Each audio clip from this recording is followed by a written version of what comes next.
Hello everyone, welcome back to the channel. This is my third time recording this, don't ask me.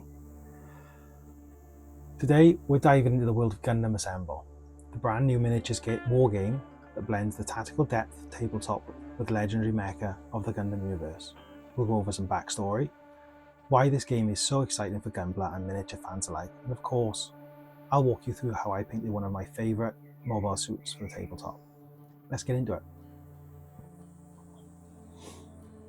Gundam Assemble is a tactical miniatures game set across multiple mobile suit timelines, where you build and command small squads of mobile suits in strategic skirmishes.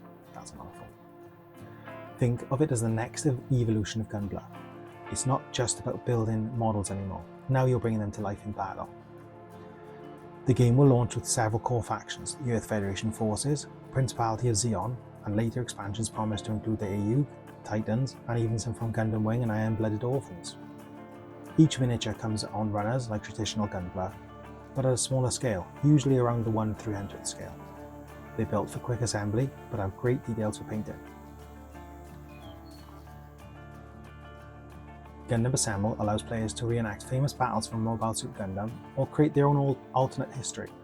You can field iconic suits like the RX-78-2 Gundam, Zaku 2, or the Strike Gundam from Gundam Seed. The game emphasizes smaller scale conflicts. Think commando raids, city skirmishes, and ambushes in space colonies, very much like Kill Team, I would assume. We haven't seen the rules yet. So let's talk about painting.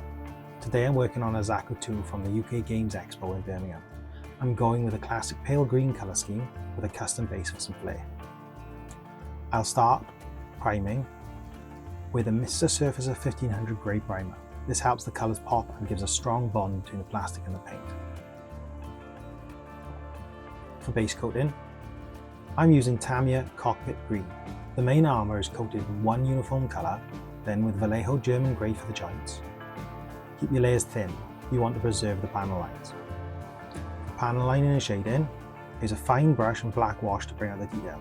Don't be afraid to let it flow into the grooves, it's what makes the miniature come alive. For edge highlighting, I've then picked two green colours, one lighter and one lighter again, to give me the two-stage Games Workshop effect that I've gone for.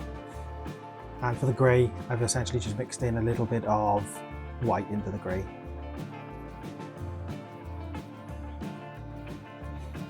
For some final touches, the mono iron missile launcher lens, get a touch of pink and a dot of white to really accentuate the colour. For the base, I kept it really simple. I scribed a circle with my circle cutter out of plastic plate, and then I've scribed a couple of simple lines in it to differentiate some panels. And then we've base coated in Mr. Surfacer again, same grey. We've painted the line in the centre yellow, masked everything with this small, I think it's 1mm or 2mm masking tape, all the way across, peeled every other one off then, sprayed it black, and then we've gone over, I've done this in the wrong order now. Yeah, we did a bit of two-tone grey first, but then masked that off and then did the yellow. And then everything comes off then for a nice, really nice peel effect. And then we put the miniature on top, and that is essentially it. There you have it. Our Zeon Trooper is ready for action in Gundam Assemble. Whether you're a Gunpla builder looking for a new way to engage with the franchise, or a tabletop wargamer looking for something fresh, this game really should hopefully really deliver.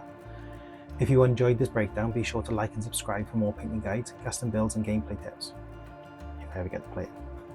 Until next time, diolch, double, and North Star.